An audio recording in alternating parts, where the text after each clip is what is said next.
कुछ दिन ध्यान में जी लगता है, फिर कुछ दिन पूजा और भजन चलता है, लेकिन एकाग्रता कहीं भी नहीं होती। अपनी इस स्थिति से परेशान हूं, कृपा कर मुझे साथ है।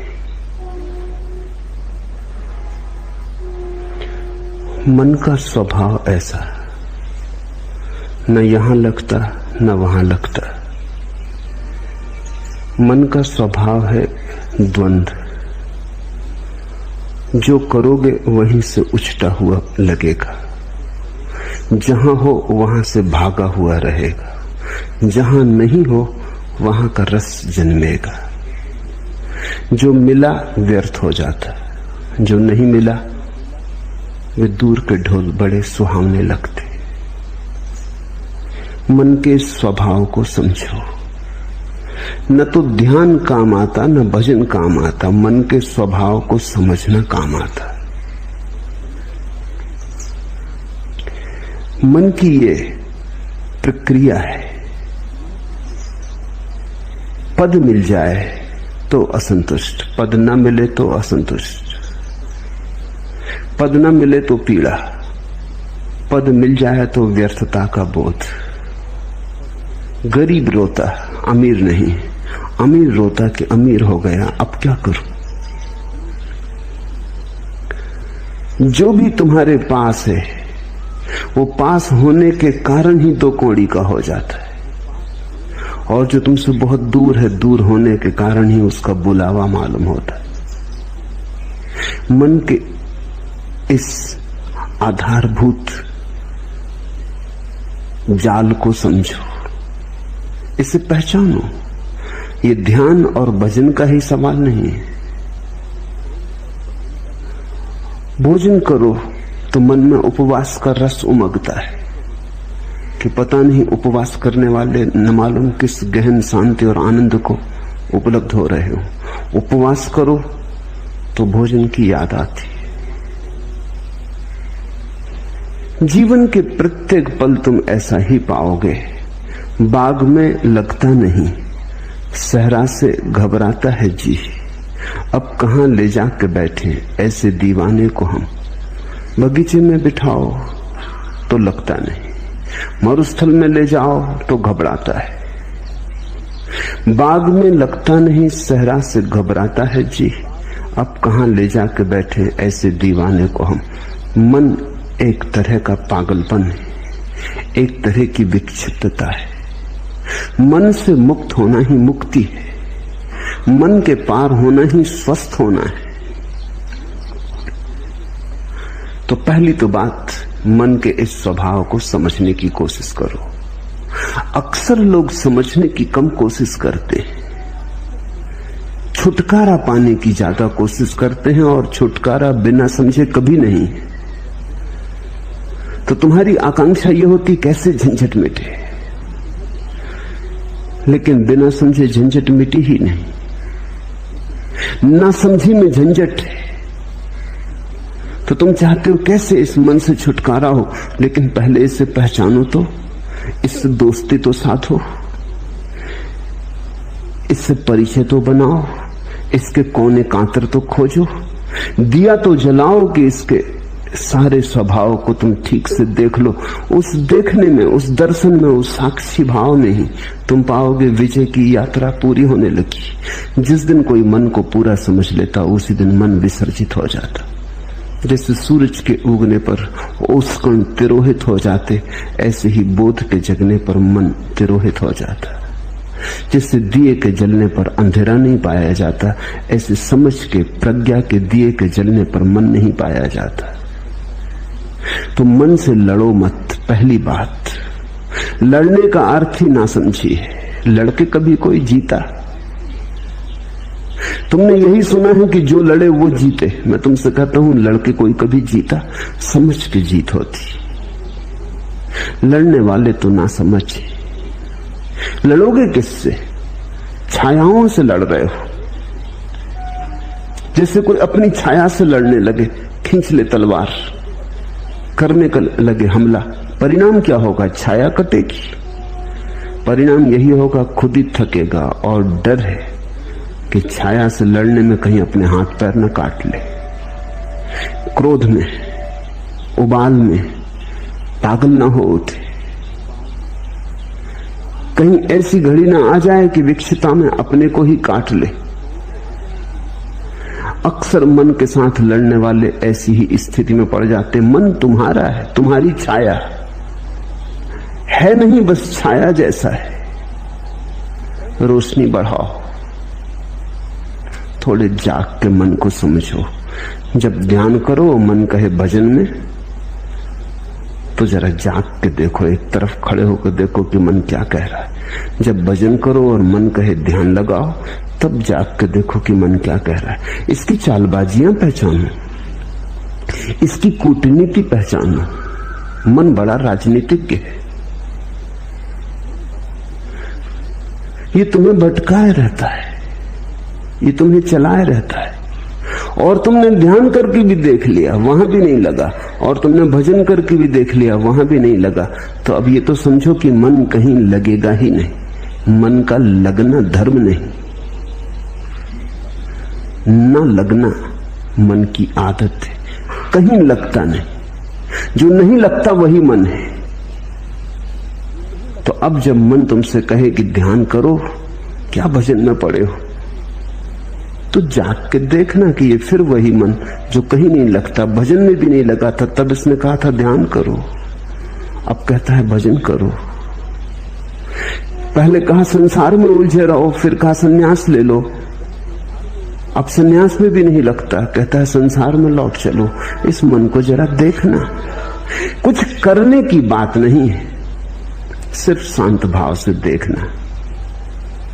तुम्हारे देखने में ही तुम पाओगे मन गिरने लगा, तुम पर उसकी पकड़ जाने लगी, तुम पर पकड़ छूट जाए, तुम थोड़े शिथिल हो जाओ मन के पास से, तुम थोड़े बाहर सरकने लगो।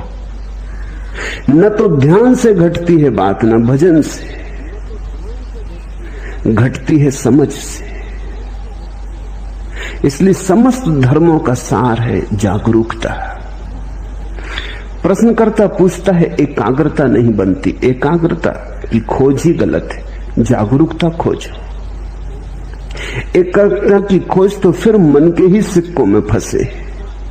ये मन ही है जो कहता है एकाग्र बनो। ये तुम्हें असंभव चीजें करने को देता है, फिर वो नहीं होती तो तुम हारे थके परेशान हो जाते हो। एकाग्रता की कोई जरूरत ही नहीं है। थोड़ा जीवन की गणित की व्यवस्था के सूत्र समझने चाहिए। पहला सूत्र, जब भी मन नहीं होता तब तुम एकाग्र होते हो।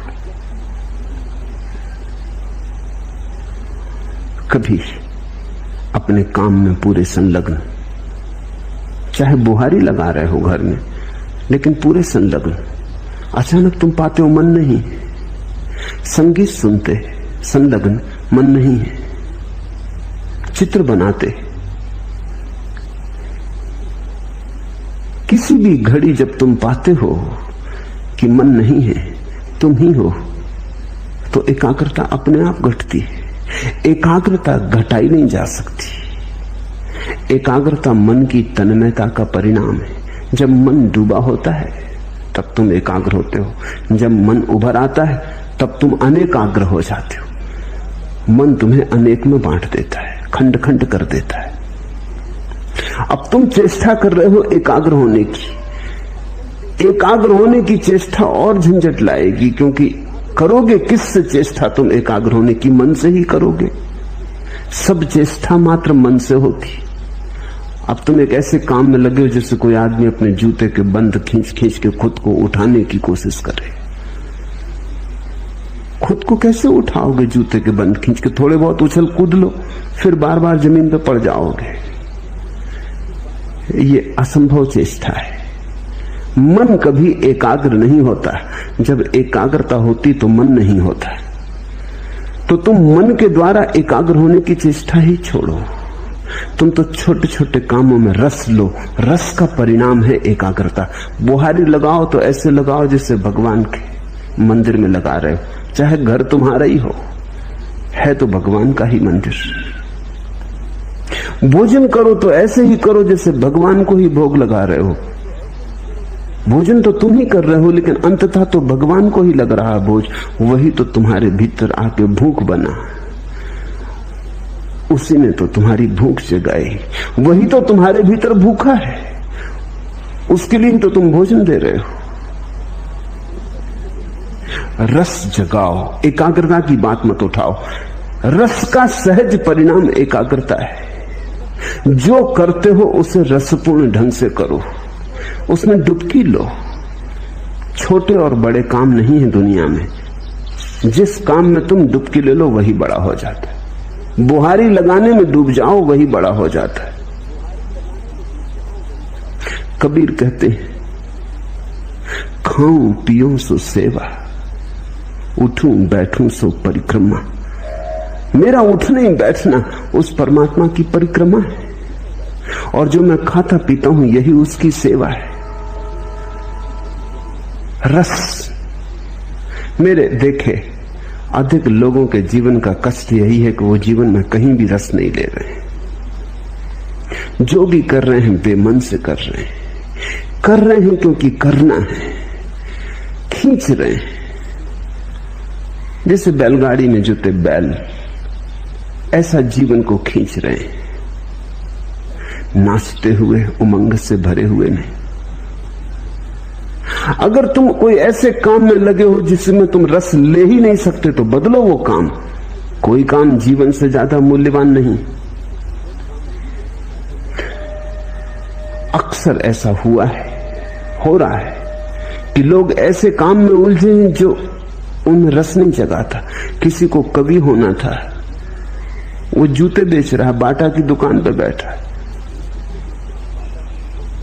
और जिसको बाटा की दुकान पर बैठ रहा था वो कविता कर रहा है, तो उसकी कविता में जूते की पालस की गंध आती, आएगी ही।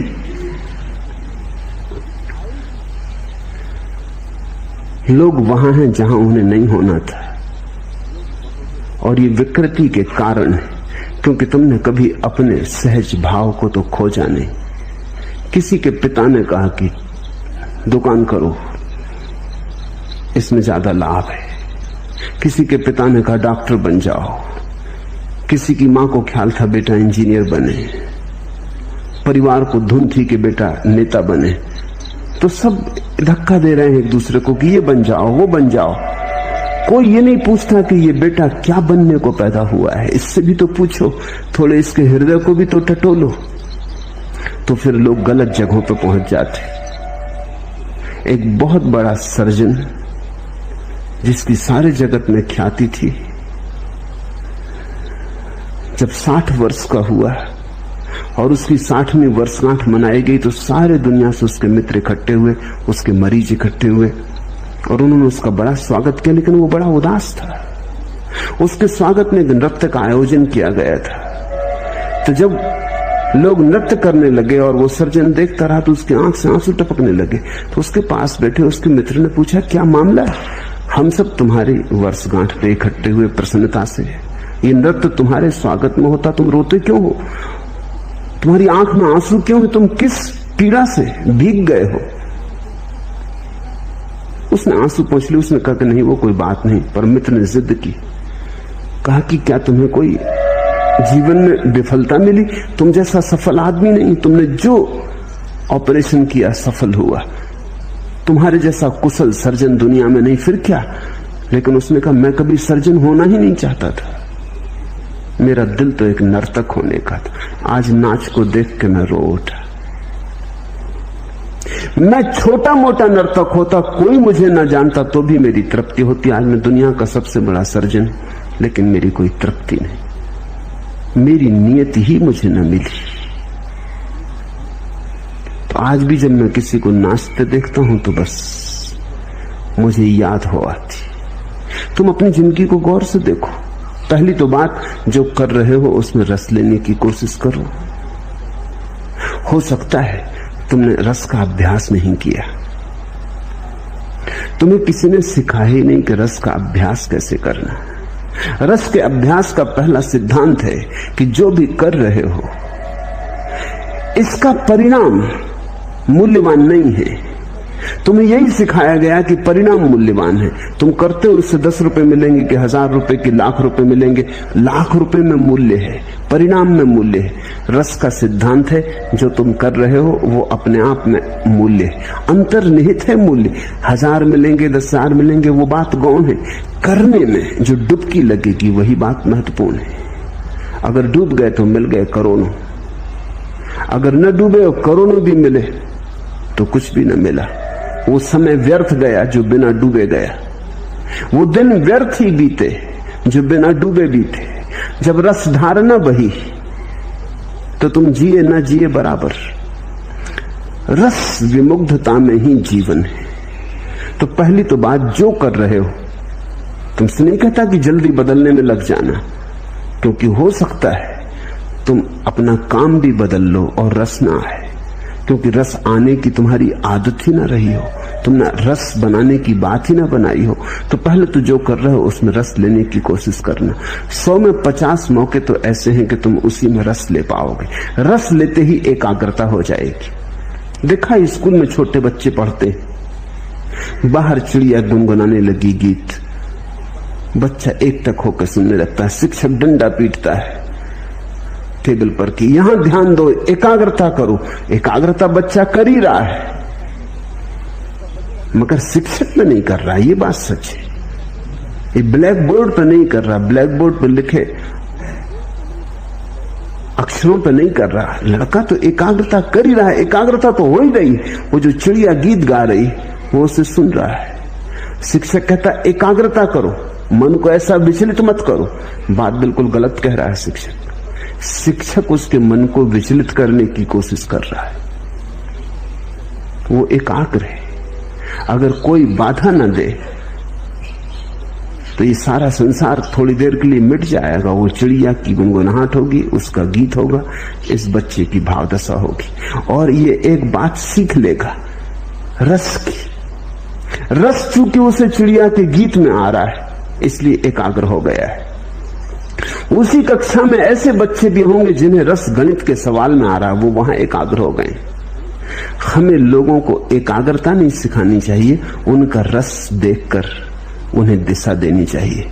जो बच्चा गणित को सुन के एकाग्र हो गया, बाहर भौंकते कुत्ते, लड़ती बिल्लियां, गीत गाती चिड़ियां, रास्ते पे बैठे मदारी की बीन कुछ नहीं सुनाई पड़ती, ये बच्चा आइंस्टीन होने को पैदा हुआ है। इसकी एकाग्रता ही खबर देती है। अब इस बच्चे से तुम कहो कि चिड़ियां गीत गा रही, उन पे एकाग्रता करो, ये ना कर पाएगा, ये संभव नहीं होगा। हमें देखना चाहिए कि कहां हमारी एकाग्रता है, वहीं हमारा जीवन है। मगर आज अचानक जीवन बदलने का तुम्हारे हाथ में उपाय नहीं। आज तो पहचानने का भी उपाय नहीं कि कहां तुम्हारी एकाग्रता होती। तुम तो भूल ही गए, तुम्हारे जीवन की सारी व्यवस्था उल्टी सीधी हो गई। दूसरों ने तुम्हें चला दिया, दूसरों ने तुम्हें मार्ग दे दिया, दूसरों ने तुम्हें दिशा और आदर्श दे दिए, तुम्हें पूरी तरह भरमा दिया है। पहले तो जो काम कर रहे हो उसमें रस लेने की आकांक्षा जगाओ। जो काम कर रहे हो उसे इतने भाव से करो, इतनी मगनता से करो कि उससे अतिरिक्त ऊर्जा बचे ही नहीं विघ्न बाधा डालने को। एकाग्रता का और क्या अर्थ होता है? एकाग्रता कोई जबरदस्ती थोड़ी, एकाग्रता बड़ी स्वाभाविक घटना है। अब तुम यहां मुझे सुन रहे हो, जिनको मेरी बात में रस आ रहा है वो एकाग्र है। एकाग्रता कर थोड़ी रहे हो, एकाग्रता हो रही है, इसे समझने की कोशिश करो। तुम्हारे करने की थोड़ी बात है। तुम थोड़ी के बैठे हो सब मांसपेशियों को खींच के और आंखें मुझ पे गड़ा के और चेष्टा कर रहे हो कि एकाग्रता। ऐसी एकाग्रता करोगे तो तुम सुन ही ना पाओगे जो मैं कह रहा हूं। एकाग्रता सहज है, तुम्हें रस आ रहा है, उसी रस कारण तुम चल आए हो, उसी रस के कारण तुम रोज चलते आए हो, वही रस तुम्हें लाता रहा है। रस है तो एकाग्रता है। तो तुम रस को जगाओ, एकाग्रता की बात ही छोड़ दो। अगर रस जगे ही ना तो फिर समझो, फिर हिम्मत करो, साहस करो, बदलो उस व्यवस्था को जिसमें रस नहीं जगता। हो सकती वो व्यवस्था तुम्हारे लिए नहीं। तो दरिद्र हो जाना बेहतर है समृद्ध होने की बजाय। सड़क का भिखारी हो जाना बेहतर है सम्राट होने की बजाय, अगर रस आ जाए,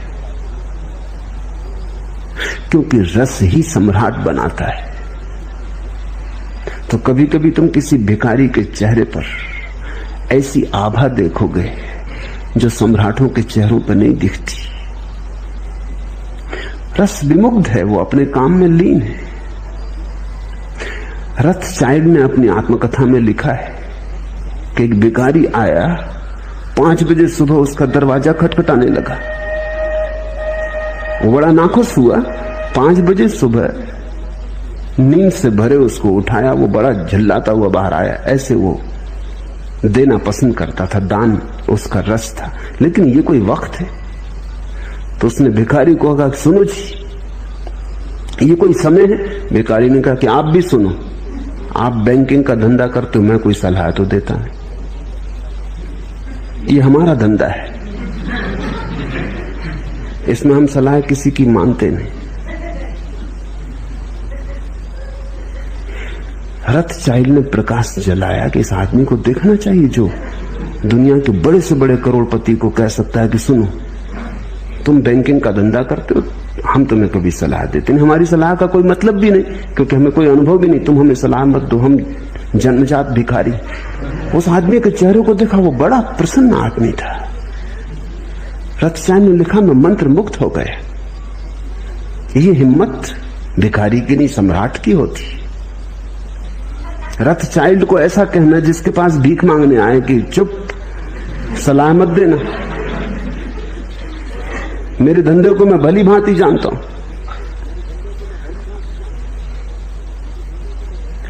रथचाइल्ड ने उसे खूब दिया और कहा, मैं खुश हुआ इस बात से कि कोई आदमी अपने भिखमंगेपन की भी इतनी प्रतिष्ठा रखता है। कभी तुम्हें राह का भिखारी भी प्रसन्न मिल सकता है। प्रसन्नता का कोई संबंध इससे नहीं कि तुम्हारे पास क्या है। जो भी तुम्हारे पास है उसमें अगर रस है तो प्रसन्नता है। तुम अगर हाथ के भिक्षा पात्र को भी गीत गुनगुनाते हुए ढो रहे हो तो आनंद है, और तुम्हारे पीछे स्वर्ण रथ चल रहे हैं और तुम मुर्दा बुझे तो कुछ अर्थ नहीं है। एकाग्रता मत पूछो, यद्यपि तुम्हें यही सिखाया गया है स्कूल से लेकर विश्वविद्यालय तक, और तुम्हारे तथाकथित धर्म गुरु भी तुम्हें यही सिखाते हैं कि एकाग्रता। मैं तुमसे कहता हूं रस मग्नता, वो शब्द हटा दो, क्योंकि वो शब्द सीधा काम का ही नहीं है। एकाग्रता जरूर आती है मगर परिणाम की तरह आती। एकाग्रता साधन नहीं है। जहां रस लोगे वहीं घट जाती, रस के पीछे बंधी चली आती, रस की छाया है। तो तुम कहीं भी रस लो, अगर मंदिर में रस ना आता हो, फिक्र छोड़ो, फिर मंदिर में परमात्मा तुम्हारे लिए नहीं घटेगा। जहां रस ही नहीं है वहां एकाग्रता नहीं होगी, एकाग्रता नहीं होगी, परमात्मा कहां होने वाला है।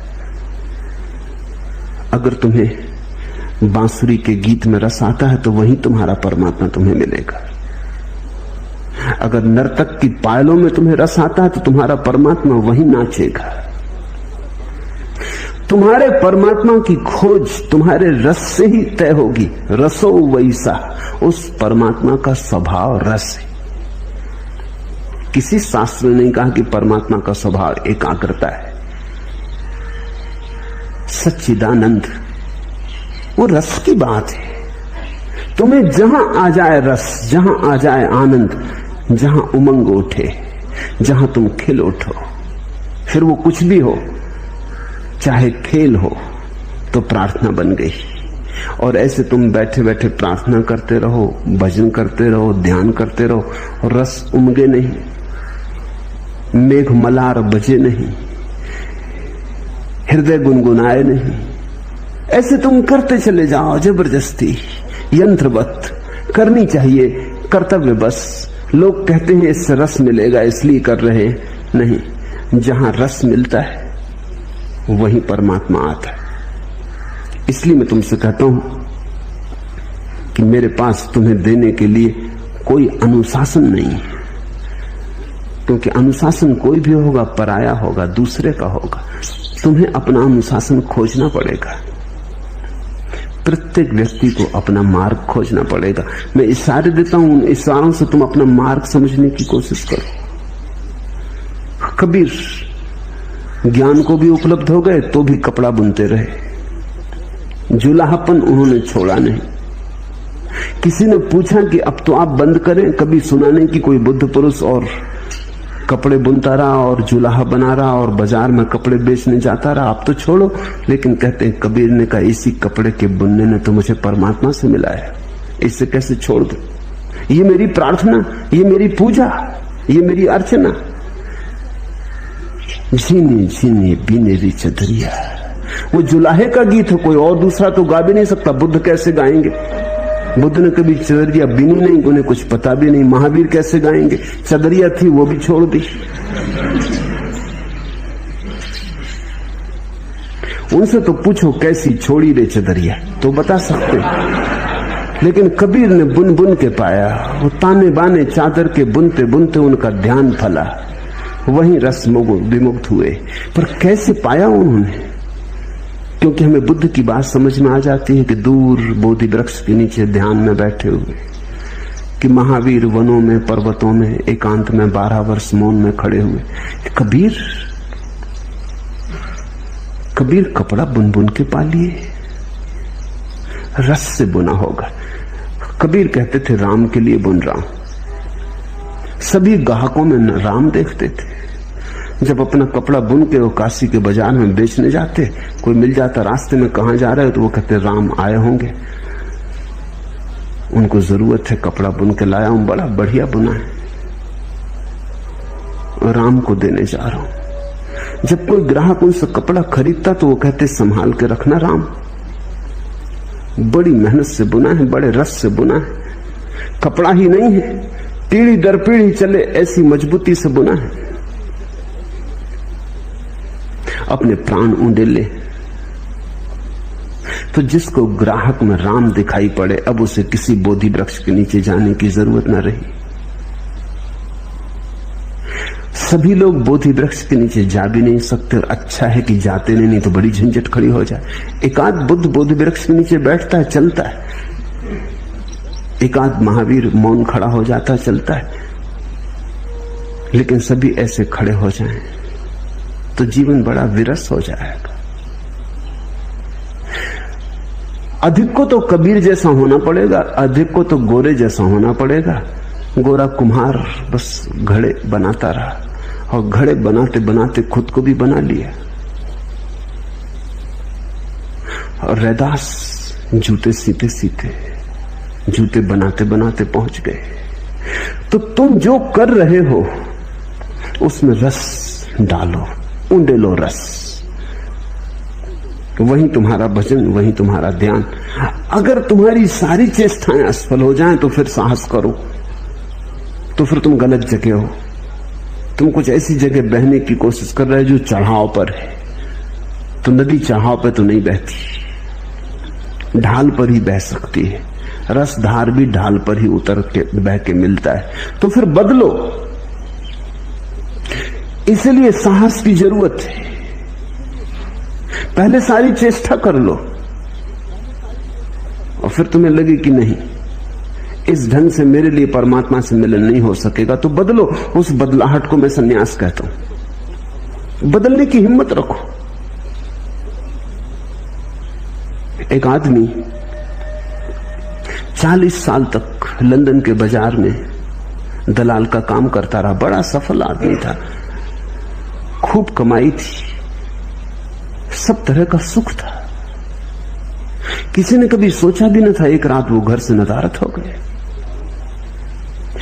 पत्नी भी भरोसा ना कर सकी, बेटे भी भरोसा ना कर सके, मित्र भी भरोसा ना कर सके, काम धंधे में जो लोग संबंध था वो भी भरोसा ना कर सके, क्योंकि ना तो वो आदमी कभी किसी और स्त्री के संग में देखा गया था कि पत्नी सोच भी सके कि वो किसी स्त्री के साथ भाग गया, न उसके कोई धार्मिक रुझान थे कि वो कोई किसी जाके आश्रम में सन्यासी हो गया होगा, न कोई दुख था कि आत्महत्या कर ली होगी। सब भांति सुखी संपन्न आदमी था, जिसको हम सुखी संपन्न कहते, वैसा आदमी था, सब ठीक ठाक था। कोई 3 साल बाद उस आदमी का पता चला कि वो पेरिस में चित्रकला सीख रहा है, भिखमंगे की हालत हो गई है। भागे उसके मित्र, उससे कहा तुमने ये क्या किया, तुम्हारे पास सब था, सब ठीक था। उसने कहा वही अड़चन थी, सब ठीक था, कहीं कुछ गड़बड़ ना थी, लेकिन कोई प्रफुल्लता ना थी, कहीं कोई उमंग ना थी। सब ठीक चल रहा था और सब ठीक में चला रहा था, लेकिन कोई रसधार न बह रही थी। मेरे जीवन में सदा से आकांक्षा थी कि चित्रकार बनूं, दलाल बनना मैंने कभी चाहा न था। वो सफलता संयोगिक थी। अब मैं खुश, मेरे पास अब कुछ भी नहीं है।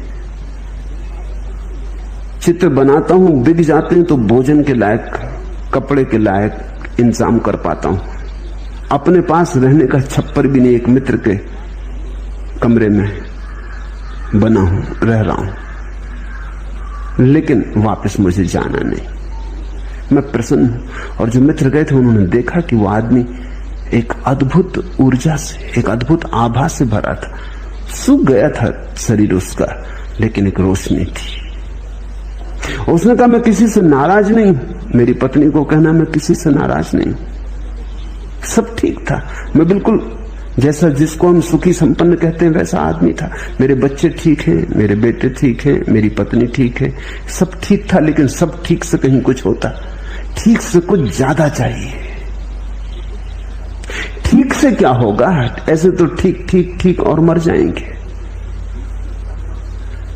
सुविधापूर्वक जी लिए और मर गए, नाच तो पैदा ही ना हुआ, जीवन में फूल तो खिले ही नहीं, लौटा नहीं वापस। बड़ा चित्रकार बन गया। इसे मैं सन्यास कहता हूं। न उसने गैरिक वस्त्र पहने, न वो किसी आश्रम में गया, लेकिन इसे मैं सन्यास कहता हूं। सन्यास का अर्थ हुआ साहस इस बात का कि अगर दिखाई पड़े कि मेरा जीवन मरुस्थल में खोया जा रहा है, तो अपनी राह बदल लेने की, चाहे कोई भी कीमत चुकानी पड़े। आदमी कमजोर है, वो सुविधा से जीता है। चाहे कुछ न मिले, लेकिन सुविधा तो है, सुरक्षा तो है, कुछ न मिले। इसलिए ये सारे प्रश्न उठते हैं कि एकाग्रता कैसे सधे। तो पहले तो कोशिश करना, सध जाए तो शुभ। चेष्टा करने से 50% मौके हैं सध जाएगी, न सधे तो हिम्मत करना, देर मत लगाना, क्योंकि जिंदगी रोज हाथ से सरकी जाती। जिंदगी उन्हीं की है जो हिम्मत से जिंदगी को बदलने के लिए तैयार होते, नहीं तो जिंदगी बह जाती चिकने घड़े के ऊपर, जैसे वर्षा का जल बह जाता, कुछ भरता करता नहीं, या उल्टे घड़े पर जैसे वर्षा गिरती रहती, टप टप बहुत आवाज शोरगुल मचता, लेकिन घड़ा खाली खाली रहता, उल्टा रखा है। तो जरा गौर से देखना, तुम्हारा घड़ा अगर भरता ना हो